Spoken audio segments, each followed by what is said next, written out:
তোমার এত বড় সাহস! তোমার সাথে তো আমার কোনো সম্পর্কই নেই, তুমি আমার বাড়ি অব্দি চলে আসছো। আমি কি আসছি শখে? শোনো, আমি তোমার চেহারা দেখতে আসি নাই, তোমার রূপ দেখতে আসি নাই।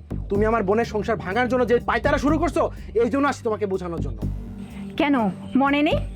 ওই যে সেই দিন আমার বোনের বিয়ের সময় তুমি যে আমার বোনের বিয়েটা ভাঙছিলা, সেই দুঃখে কষ্ট সহ্য করতে না পেরে আমার বোন আত্মহত্যা করছে।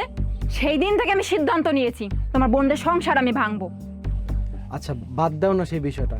আমি জানতাম না সে তোমার বোন ছিল, এটা একটা কোঅ্যাক্সিডেন্ট। আগে যদি আমি জানতাম সেটা তোমার বোন, আমি তাহলে এই কাজটা কখনোই করতাম না। বাদ দিব? কি বাদ দিব? আমি সব কিছু প্ল্যানিং করে করতেছি। এভাবে কি মানুষের জীবন চলতে পারে? আমার বন্ধু বান্ধব সবাই জানে তুমি এখন আমার গার্লফ্রেন্ড হিসেবে আছো। তুমি আমার দুলাভাইদের সাথে যেটা করতেছো সেটা এলাকার মানুষ ভালো চোখে দেখতেছে না। আর তুমি একটা মেয়ে মানুষ, এটা তোমার জন্য একটা কলঙ্কের ব্যাপার। অন্তত আমাকে বাদ দিয়ে হলেও নিজের জীবনটাকে সুন্দর করে সাজাও, নিজে ভালো থাকো। আমার ভালোর কথা তোমার চিন্তা করতে হবে না, তুমি তোমার নিজের ভালোর কথা চিন্তা করো। তুমি কিভাবে তোমার নিজেকে বিপদ থেকে বাঁচাবা সেই চিন্তা করো, এবং তোমার বোনদের সংসার বাঁচাবা সেই চিন্তা করো। আমার ভালো তোমার দেখতে হবে না, আমার ভালো আমি ভালোভাবেই বুঝি। প্লিজ একটু বোঝার চেষ্টা করো। তোমার এত বড় সাহস, তুমি আমার হাত ধরছো! তুমি আমার কথা শুনলে না তো, আল্লাহ তোমার বিচার করবো।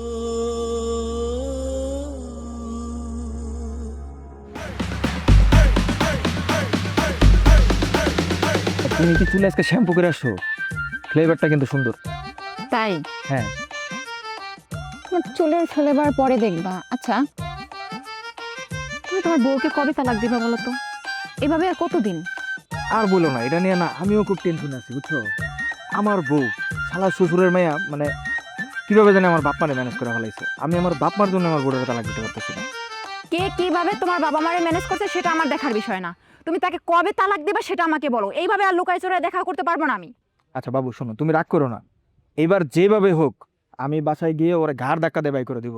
বাই করে দিয়ে তোমার বিয়ে করে ঘরে নিয়ে যাবো। সত্যি তো? হ্যাঁ সত্যি। একটু হাসো এখন। এই দেখছো কত সুন্দর লাগতেছে তোমারে। আর তুমি না আমার একটা কথা শুনতেছো না বুঝছো। তোমার আমি কতবার কইলাম যে চলো আমার বন্ধুর বাসায় তোমার নিয়ে যাই, কিন্তু তুমি না রাজি হইতেছো না। কেন রাজি হইতেছো না বাবু?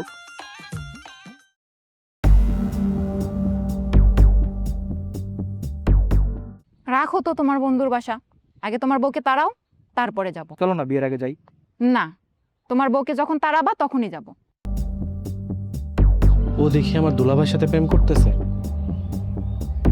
কি করি, আমি ওরে এত ভালোবাসি, আমি করে আর কখনোই পাবো না।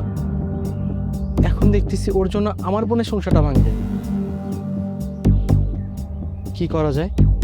আচ্ছা একটু দাঁড়ায় দেখি ও রং ঢং। আজকে দেখি ওর সাথে আমি একটু কথা বলতে পারি কিনা। আরে বাবা আমি তো বলি নাই যে আমি বিয়ে করব না, আমি তো তোমাকে অবশ্যই বিয়ে করব। কিন্তু বাবু চলো না আজকে একটু যাই। আজকে যদি তুমি তোমার বউকে তাড়াইতে পারো তাহলে আজকেই যাও। আচ্ছা শোনো না, ওইদিকে না নতুন একটা জায়গা হয়েছে, চলো যাই। না না না, আজকে না, অনেক বেলা হয়ে গেছে, মা খুঁজবে। আর চলো না। না না, তুমি চলে যাও, আমি যাচ্ছি, মা খুঁজবে। তার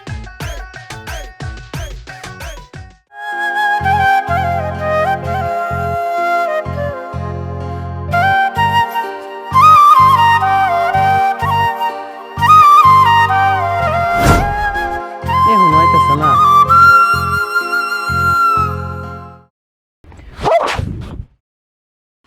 এতক্ষণে তোমার আসার সময় এলো? আমি কখন ধরে তোমার জন্য ওয়েট করতেছি। বাসায় কত কাজ ছিল, তাছাড়া মাকে কত কি বলে ম্যানেজ করে আসতে হয়েছে। প্রতিদিন তুমি লেট করে আসো, আইসে একটা বাহানা দাও তোমার আম্মা আসতে যায় না, তোমার কাজ ছিল, বান্ধবীর সাথে দেখা করতে গেছিলা। আমার কি কোনো কাজ নাই? আমি আমার দোকান ফালাই দিয়া এখানে আসা 1 ঘন্টা ধরে তোমার জন্য দাঁড়াই আছি, আর তুমি এতক্ষণে আসলা। তুমি জানো না আমার মা কেমন, তাছাড়া মা যদি এসব জানতে পারে। আচ্ছা বাদ দাও, তাহলে আমরা চলো কোথাও ঘুরতে যাই। কোথাও ঘুরতে যাব, আমরা কিছু খাবো আর সারাদিন এনজয় করব। সত্যি? কি খাবা বলো? তুমি যা খাওয়াবা তাই। আমি তো তোমাকে শুধু ভালোবাসা খাওয়াতে চাই। ভালোবাসায় কি আর পেট ভরে? তাহলে কি খাবা বলো? পেট ভরার মতো যা খাওয়াবা তাই খাবো। কাচ্চি খাবা? ঠিক আছে, কিন্তু তোমার যে ওই বউটা আছে তাকে তালাক দেবা কবে? এতক্ষণ তো ভালোই ছিলাম, এই বউয়ের কথা কইয়া তুমি আমার মেজাজটা গরম করে দিছো। এই বউর পেরায় আমার বাড়িতে যেতে মন চায় না। ওরে তালাক দিলে তো আমিও বাঁচি, তুমি এইটুকু বুঝো না? তাকে তালাক দিয়ে আমাকে ঘরে ঢুকাবা কবে? বাবু আর 2টা মাস ওয়েট করো, 2 মাসের মধ্যে যেভাবে হোক আমি আমার বউকে তালাক দিয়ে তোমাকে আমি বিয়ে করব। 2 মাস না, 1 মাস টাইম, কিন্তু এর বেশি আমি থাকতে পারবো না। আচ্ছা হয়েছে 1 মাসের মধ্যে তালাক দেবো। এখন চলো, বৃষ্টি পড়তেছে, চলো চলো।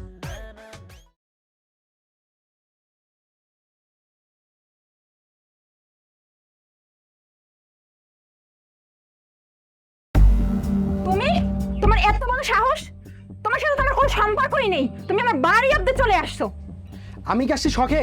শোনো, আমি তোমার চেহারা দেখতে আসি নাই, তোমার রূপ দেখতেও আসি নাই। তুমি আমার বোনের সংসার ভাঙার জন্য যে পায়তারা শুরু করছো, এই জন্য আসছি তোমাকে বোঝানোর জন্য। কেন মনে নেই? ওই যে সেই দিন আমার বোনের বিয়ের সময় তুমি যে আমার বোনের বিয়েটা ভাঙছিলা, সেই দুঃখে কষ্ট সহ্য করতে না পেরে আমার বোন আত্মহত্যা করছে।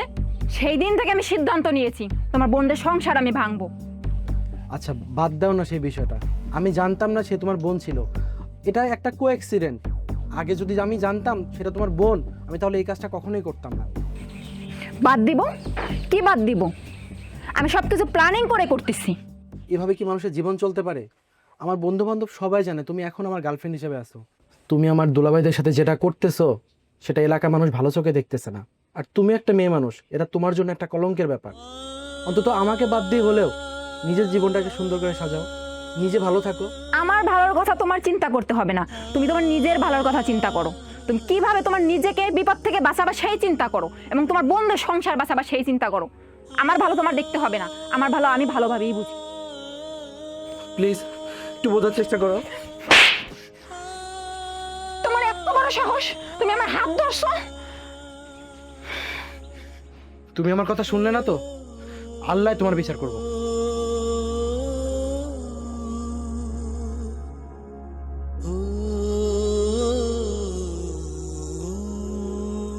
বোন, তোগুলোকে কিছু গুরুত্বপূর্ণ কথা কইতেছি। আসলে কথাটা কইতে লজ্জাও লাগতেছে, কিন্তু কইতে হইব। তোগো দুইটার জামাই একটা মায়ের লগে পরকিয়া করতেছে। কি কি? বোন তোরা উত্তেজিত হইস না, আমি তোগরে সবকিছু খুলে কইতাছি। যে মেয়েটার সাথে পরকিয়া করে ওই মেয়েটা হলো আমার এক্স গার্লফ্রেন্ড।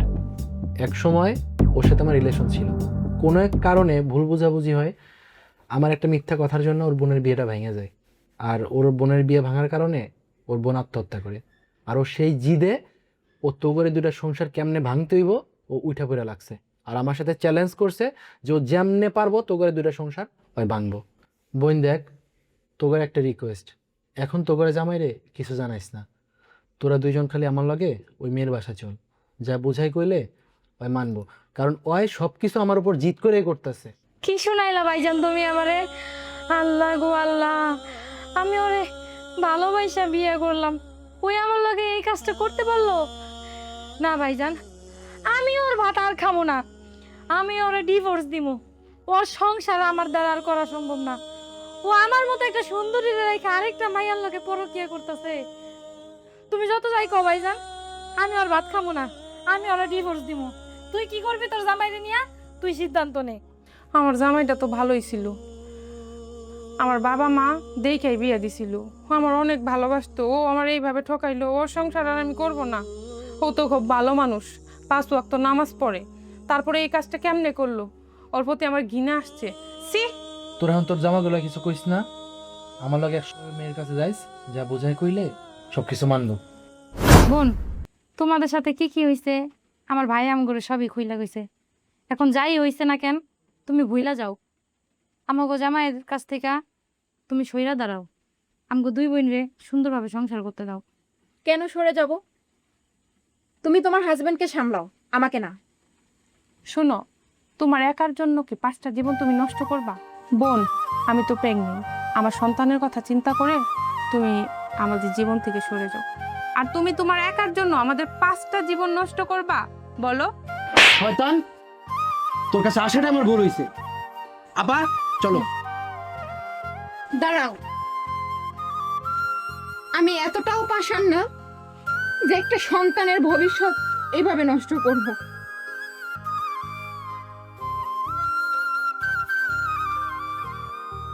আর বোন, আপনারা আপনাদের মতো লাইফ এনজয় করেন, আর আমি আমার মতো।